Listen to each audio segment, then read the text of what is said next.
आज काशी वासियों ने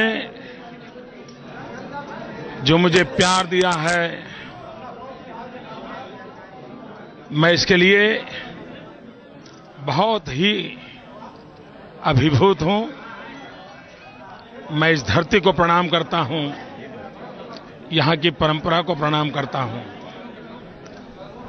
आज यहां आने के बाद मेरे मन में जो विचार आए, पहले मैं सोच रहा था कि भारतीय जनता पार्टी ने मुझे यहां भेजा है। फिर लगता है शायद मैं काशी जा रहा हूं, लेकिन आज यहां आने के बाद लगता है कि न मुझे किसी ने भेजा है, न मैं यहां आया हूं, मुझे तो मां गंगा ने बुलाया है। और एक बालक जैसे अपनी मां की गोद में वापस आता है, वैसी मैं अनुभूति कर रहा हूं। और गंगा जमुना की इस तहजीब के लिए परमात्मा मुझे शक्ति दे, मैं इस नगर की सेवा करूं। मेरे गरीब बुनकर भाई हो, काशी का सारे विश्व में एक स्पिरिचुअल कैपिटल के रूप में स्थान बने। और मेरा ये सौभाग्य रहा, मेरा जन्म वडनगर में हुआ। मुझे प्रारंभिक जीवन में कार्य करने का अवसर वडोदरा में मिला, और आज मां की गोद में वाराणसी में वापस आया हूं। मैं जिस गांव में जन्मा, वडनगर, वो भी शिव का बहुत बड़ा तीर्थ है। वहां के शिव भक्त नागर कम्युनिटी काशी में भी बहुत बड़ी मात्रा में रहती है। लेकिन सबसे बड़ी बात है कि जब ह्वेन सांग आए थे, चाइनीज फिलोसोफर, वो मेरे गांव में बहुत समय तक रहे थे। और ह्वेन सांग ने लिखा है कि उस समय बुद्ध भिक्षुओं का बहुत बड़ा हॉस्टल वडनगर में था, और बुद्ध भिक्षुओं की ट्रेनिंग का बहुत बड़ा वो सेंटर था। लोग मानते थे कि बुद्ध सिर्फ ईस्ट में थे, लेकिन मेरा गांव कहता है कि बुद्ध वेस्ट में भी थे। तो मेरा बुद्ध से वो लगाव जन्म के साथ जुड़ा हुआ है। बड़ौदा मेरा कार्यक्षेत्र रहा। अगर महाराजा सयाजीराव गायकवाड़ न होते तो हमें बाबा साहब आंबेडकर न मिलते। बाबा साहब आंबेडकर को शिक्षा दीक्षा का काम सयाजीराव गायकवाड़ ने किया था। विदेश भेजा, उनकी पढ़ाई की चिंता की।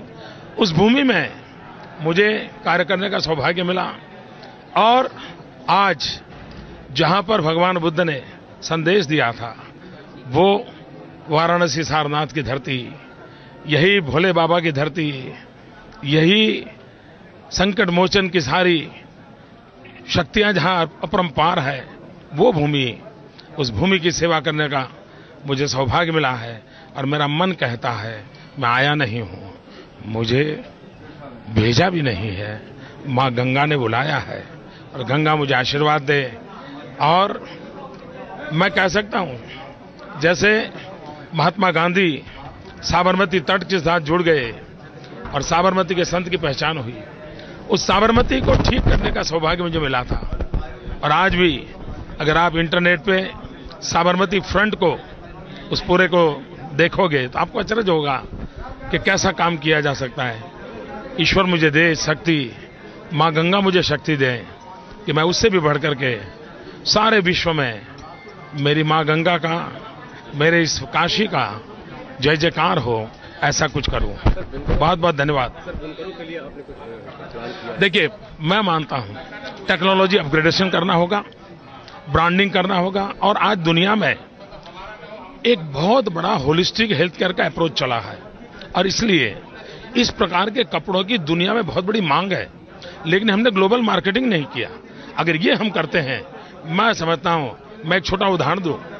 मेरे गुजरात में पतंग के व्यवसाय में गरीब मुसलमान है। मैंने उसका रिसर्च किया कि भाई ये कोई पतंग पे कौन ध्यान देगा, कोई राज्य सरकार तो सोचेगी नहीं पतंग के लिए। मैंने उसका रिसर्च किया कि पतंग के व्यवसाय में ये गरीब गरीब लोग लगे हैं, क्या उसको कुछ स्टडी किया जा सकता है। मैंने स्टडी किया तो पतंग पूरा बनने में 34 प्लेसेस पे ट्रैवल करता था। तब बनता था। 3 कलर का पतंग बनाना है तो 3 कलर के कागज लाते थे, बिते चिपकाते थे। मैंने प्रिंटरों से मिलवा दिया।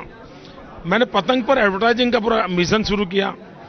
जो पतंग का बिजनेस मेरे गुजरात में 2002-03 में 35 करोड़ का था, आज वो 700 करोड़ का है। और सारे गरीब मुसलमान भाई बहन झोपड़ी में बैठ करके पतंग बनाते हैं। तो इससे मैं कह सकता हूं कि मैं यहां के बुनकरों की जिंदगी, यहां की, और मैं मानता हूं ये बहुत बड़ी वीविंग स्किल की अमानत है।